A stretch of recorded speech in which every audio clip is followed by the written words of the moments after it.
Assalamualaikum warahmatullahi wabarakatuh. Selamat datang di kelas fisika. Pada kesempatan video kali ini kita akan membahas tentang gaya magnetik pada kawat berarus listrik atau gaya Lorentz pada kawat berarus listrik. Nah, pada video sebelumnya kita telah membahas tentang gaya magnetik di medan atau di ruang bermedan listrik yang dialami oleh benda bermuatan listrik. Nah, sekarang kita pada gaya magnetik pada kawat yang berarus listrik di dalam medan magnet.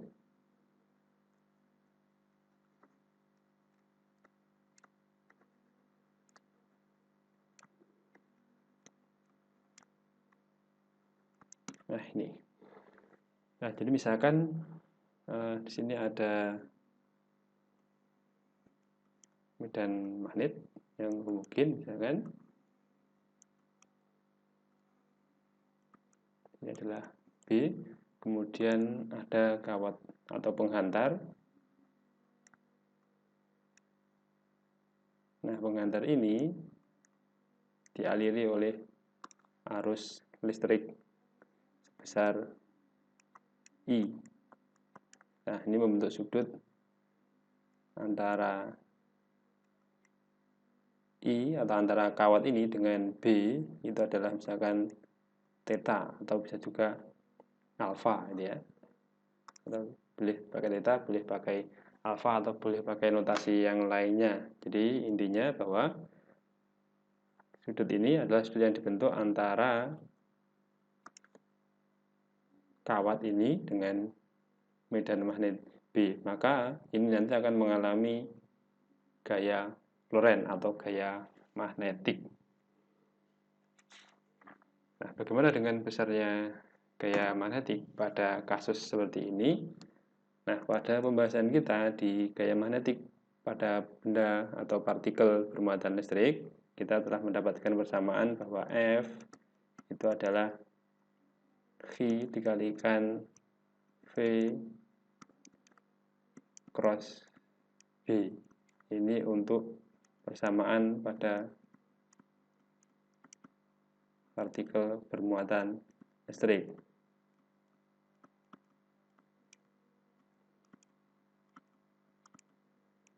Nah, ini. Jadi untuk selanjutnya ketika kita terapkan pada penghantar ini, jadi di penghantar itu ada muatan yang mengalir sehingga muncul yang namanya arus listrik. Nah, maka di sini muatan itu ketika bergerak maka dia telah menempuh jarak sepanjang, misalkan ini adalah L atau perpindahan ya, berpindah sepanjang L di sini. Ini perpindahannya misalkan adalah sepanjang L dalam selang waktu T. Nah, ini cross B. Nah, jika T ini kita geser ke depan, jadi ada V per T, ini adalah L cross B. Nah, perlu kita ingat kembali bahwa V per T ini adalah arus listrik, sehingga persamaan gaya Lorentz atau gaya magnetik pada penghantar yang berarus listrik dalam medan magnet itu adalah F sama dengan I kalikan L cross B. Nah, ini adalah dalam bentuk perkalian vektornya. Kemudian kalau untuk mencari besarnya F, maka ini adalah I kalikan L kalikan B kalikan sin theta. Dengan F itu adalah gaya Lorentz atau gaya magnetik. Jadi F ini adalah gaya magnetik atau gaya Lorentz. Kemudian untuk satuannya ini adalah Newton, kemudian tadi ada I, ini adalah arus listrik, satuannya ampere, kemudian L panjang kawat atau panjang penghantar,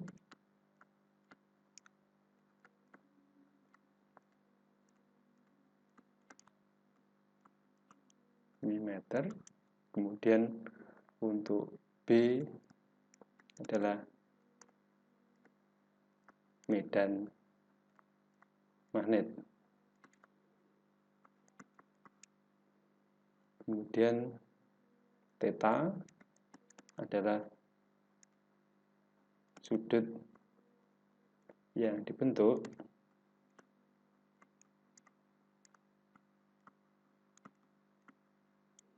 antara medan magnet dan arus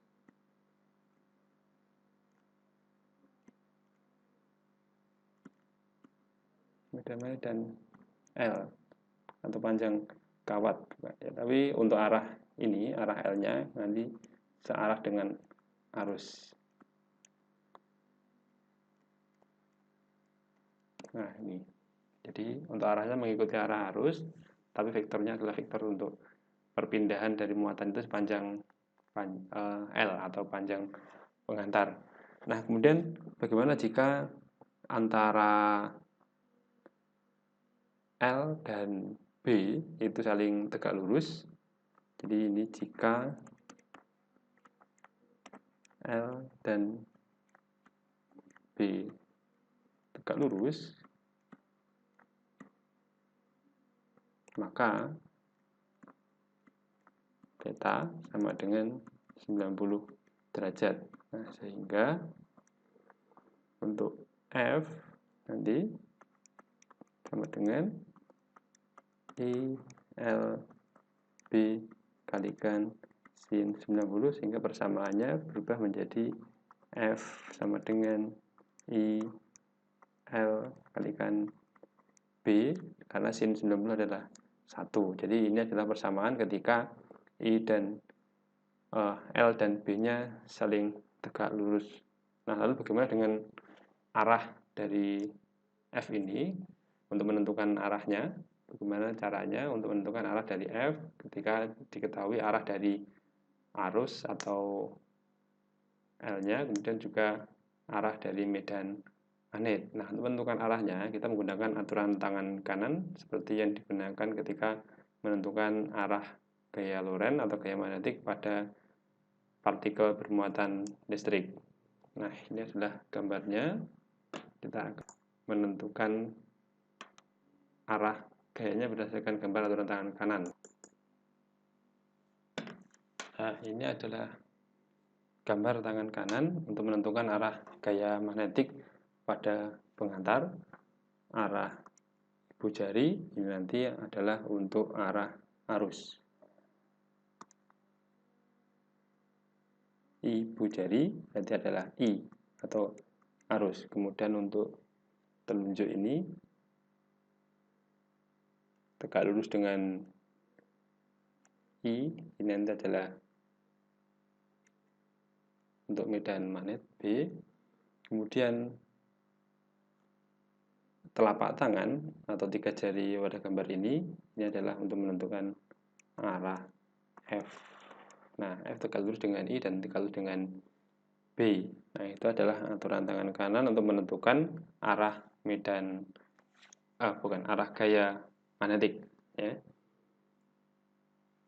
Nah, kemudian kalau pada kasus tadi kawat atau penghantar berada di medan magnet atau ruang yang sudah ada medan magnet secara mungkin, dan kita tidak tahu apakah sumbernya dari mana, tapi yang jelas di ruang itu ada medan magnet. Nah, kemudian bagaimana jika ada dua buah kawat yang saling sejajar atau berdekatan, kemudian keduanya dialiri oleh arus listrik?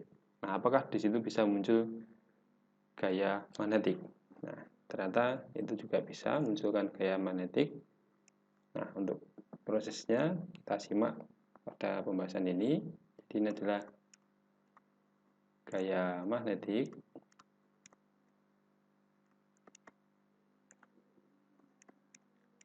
pada dua penghantar. Nah, misalkan di sini saya memiliki penghantar panjangnya L, kemudian ini penghantar yang kedua panjangnya juga L, dan kemudian di sini dialiri oleh arus I1, kemudian di sini dialiri oleh arus I2, masing-masing panjangnya adalah L. Misalkan itu, jadi misalkan ini L1, ini juga L2.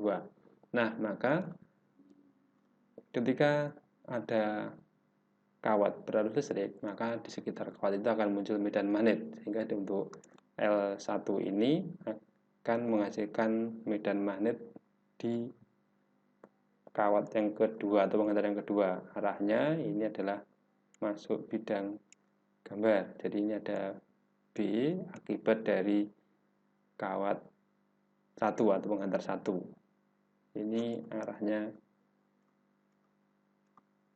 masuk bidang gambar. Nah, ini dihasilkan oleh arus I1.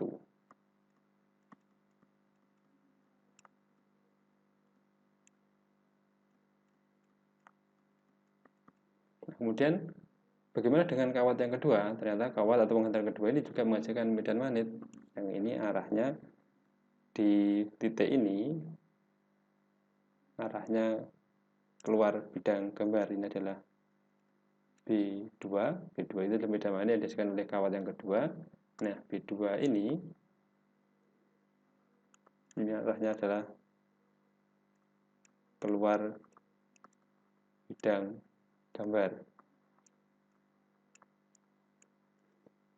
Kemudian ini juga dihasilkan oleh arus I2 atau kawat yang dialiri oleh arus I2.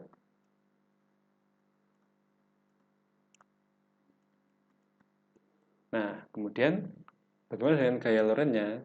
Gaya Lorentz pada kawat 2 sebagai akibat adanya medan magnet yang dihasilkan oleh kawat 1, maka nanti arahnya ini arusnya I2 ke atas, medan magnetnya masuk ke dalam, maka di sini muncul F2 akibat dari adanya medan magnet ini. Ini adalah gaya magnetik pada kawat yang kedua. Kemudian untuk kawat yang pertama, karena dia dilewati oleh medan magnet B2, maka arah arus ke atas, kemudian arah B-nya keluar bidang gambar, maka gaya Lorentz-nya arahnya ke kanan. Ini adalah F1.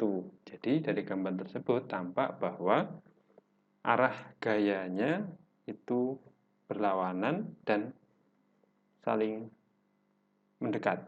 Nah, maka di sini nanti seolah-olah tampak menjadi gaya tarik satu sama lain. Jadi nanti akan seperti kawat pengantar yang tarik menarik. Lalu bagaimana jika kedua kawat tersebut dialiri arus tetapi arah arusnya berlawanan?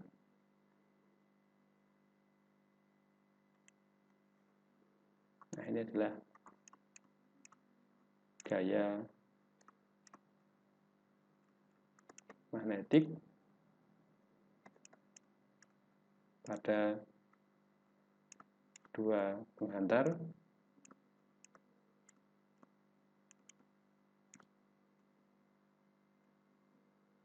dengan arus berlawanan arah.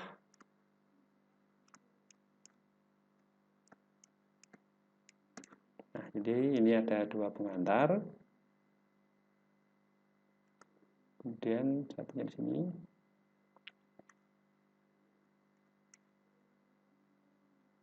Nah, ini ada I1 misalkan arahnya ke atas, kemudian di sini I2 arahnya ke bawah. Panjangnya ini misalkan L1, ini adalah L2.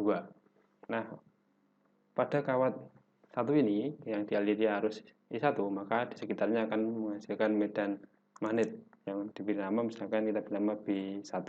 Jadi B1 ini di sebelah kanan atau di kawat kedua ini arahnya adalah masuk bidang gambar. Ini adalah B1,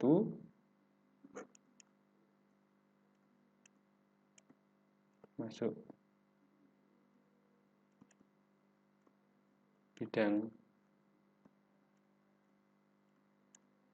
gambar.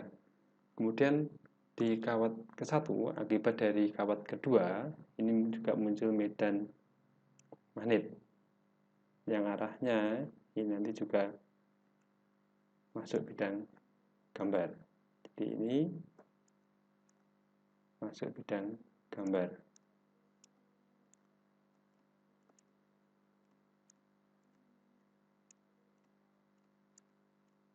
Oke, masuk bidang gambar. Nah, lalu bagaimana dengan arah gayanya?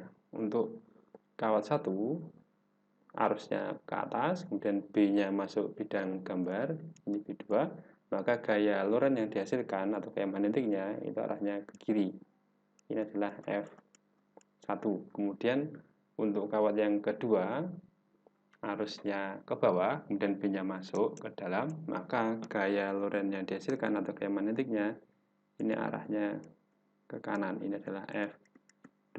Sehingga ketika kawat ini berlawanan arah arusnya, tampak bahwa gaya Lorentz-nya saling menjauhi, sehingga tampak kawat itu seperti mentolak satu sama lain.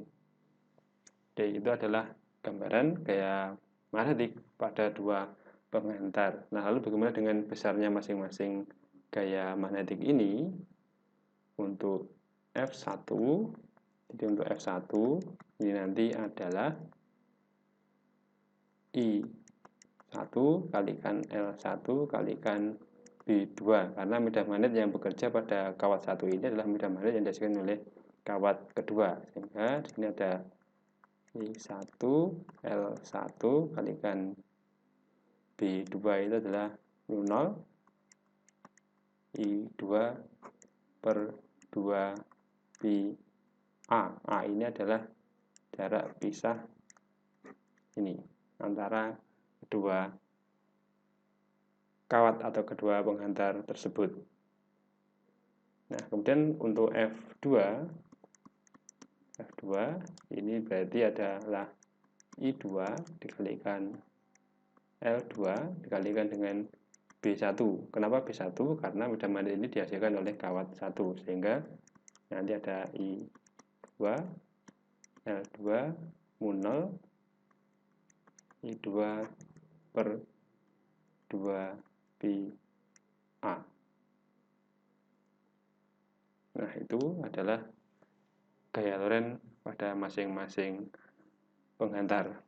Demikian pembahasan kita pada video kali ini. Semoga ada manfaatnya. Assalamualaikum warahmatullahi wabarakatuh.